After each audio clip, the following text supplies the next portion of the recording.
gereja yang sombong. Sebaliknya, gereja yang mengakui kekurangannya akan belajar menjadi gereja yang rendah hati. Kalau mendengarkan ini, apakah Anda sepakat? Sepakat enggak?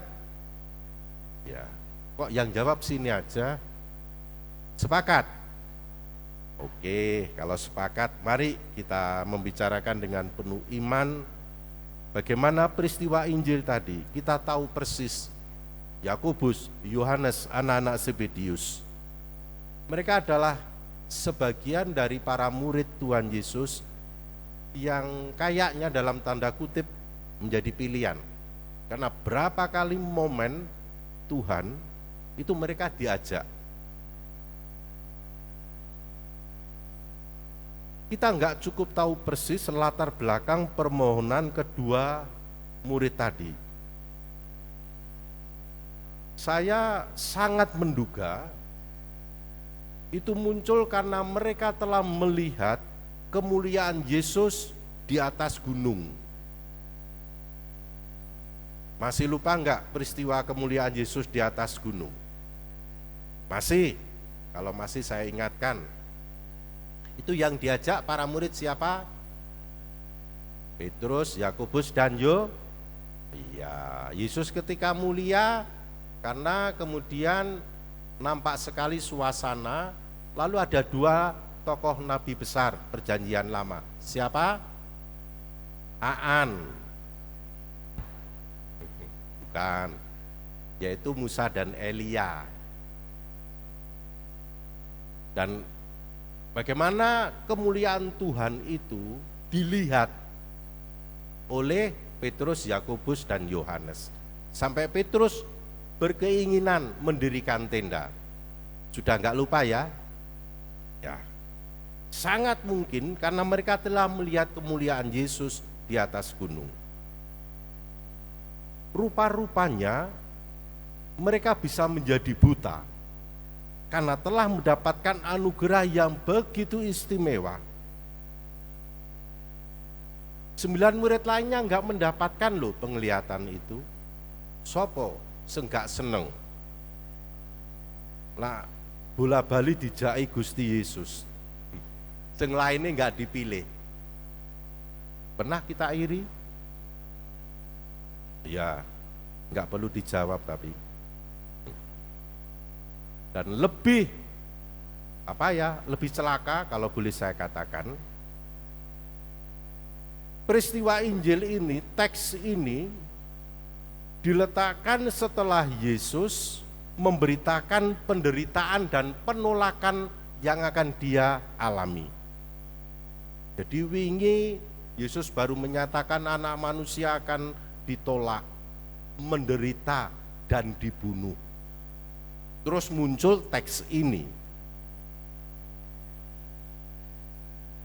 Sehingga mereka lupa kata-kata Yesus tentang bahwa harus menderita itu. Kita enggak tahu semua yang terjadi, apa yang menjadi latar belakang mereka. Yang jelas, kedua murid ini menurut saya punya ambisi, punya nafsu kehormatan dan kemuliaan. Dan mereka rupanya cukup terus terang ya, enggak nutup-nutupi loh ya. Membicarakannya itu temannya yang lain mendengarkan loh itu tadi. Mereka enggak menyembunyikan atau menekan nafsu ambisi itu. Tanpa malu-malu mereka kemukakan keinginan mereka itu secara terbuka didengar murid yang lain. Keduanya juga sadar menurut saya permintaan mereka itu sesuatu yang besar, yang tidak saja begitu gampang dikabulkan kalau tidak ada alasan khusus. Apapun yang kami minta dari engkau, apapun yang kami minta dari engkau. Dan nampak kenekatan mereka menurut saya. Mereka ingin sekali menjadi orang yang pertama dalam kerajaan Yesus, meskipun belum jelas apa sih yang dimaksud dengan kemuliaan Tuhan. Padahal kemuliaan Tuhan itu artinya apa? Setelah dia wafat, dia naik ke surga.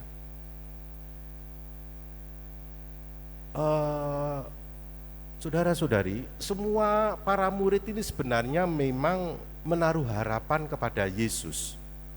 Harapannya sangat besar, melihat pengaruhnya 2 tahun belakangan ini, Yesus begitu sangat berpengaruh besar dalam masyarakat. Di mana-mana dia dielu-elukan kedatangannya. Ketika mengajar selalu didengarkan. Ketika berbuat baik dengan mujizat selalu diharapkan itu terjadi. Dia diharapkan memang memulihkan Israel. Jadi secara politis Yesus itu wis langsung ning IKN kudune. Dan para murid siap dipanggil jadi menteri kali. Tapi kedua saudara ini mendahului, punya ambisi. Yesus menyadari bahwa ini akan mengancam gereja, kebersamaan persekutuan mereka. Dan itu nampak sekali ketika teman-temannya menjadi jengkel, bahkan marah. Mereka protes karena apa? Karena mereka mendengarkan permintaan kedua temannya. Mereka betul jengkel karena kedua bersaudara tadi itu ambisius. Rasa-rasanya mungkin ini sapa sing cepet maka dapat. Kira-kira sapa sing kepilih luwih dulu mesti ngalami. Apakah begitu? Menurut saya fenomen itu bisa terjadi. Jemaat yang penuh dengan orang-orang yang punya ambisi besar dan hanya berpikir tentang kehormatan itu pasti sangat berbahaya.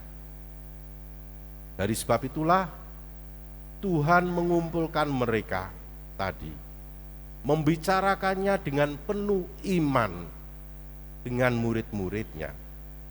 Dia menegaskan kepada mereka yang rupa-rupanya saat itu masih sangat sulit dipahami, masuk dalam alam pemikiran para murid, yakni apa? Soal pelayanan. Menjadi pemimpin bukan berarti menjadi tuan dan bertindak sewenang-wenang. Menjadi pemimpin berarti menjadi pelayan, bahkan menjadi hamba untuk semuanya. Menjadi pemimpin bukan hanya soal mengajar, apalagi kalau kita dengar canda-candaan di antara hidup berparoki, isone maido, ono panitia maido ya, tapi lak dikongkon diminta kerja, terlibat, gak gelem. Itu di paroki mana? Oh sana jauh, Mater Dei ndak. Menjadi pemimpin bukan soal hanya berkata mengajar, melainkan soal tindakan melayani dan menjadi hamba. Melayani kepentingan orang lain. Dan itu berarti apa? Memberikan diri untuk keselamatan, berkorban. Maka saya selalu terkesan menemukan Anda, teman-teman yang banyak berkorban, merelakan waktu, tenaga, karena melihat nilai ini. Masih dipaido ya.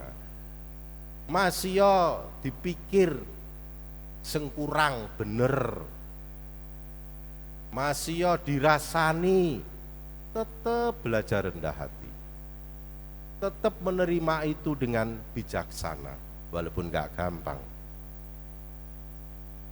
Dipikir ngumpulne dana maringu dinggo dhewe, keliru iku. Tapi tetep ono dugaan pembicaraan koyok ngono, masih tetap berani memberikan diri demi kebersamaan. Itulah yang dibicarakan Yesus dalam peristiwa Injil. Bagaimana dengan kita? Bagaimana dengan peristiwa-peristiwa berjemaat kita di paroki, di wilayah, di lingkungan, di kepanitiaan, di kelompok-kelompok kategorial? Menurut saya, memang harus kita bicarakan. Kita nggak boleh menutupi ini semua, karena membuat kita menjadi sombong. Tapi kita harus mengakui kelemahan-kelemahan semacam ini. Hanya dengan belajar mengakui kekurangan, setiap di antara kita akan diajar Tuhan untuk rendah hati. Mengapa kita takut mengakui bahwa di antara kita bisa jadi ada ambisi, nafsu kehormatan?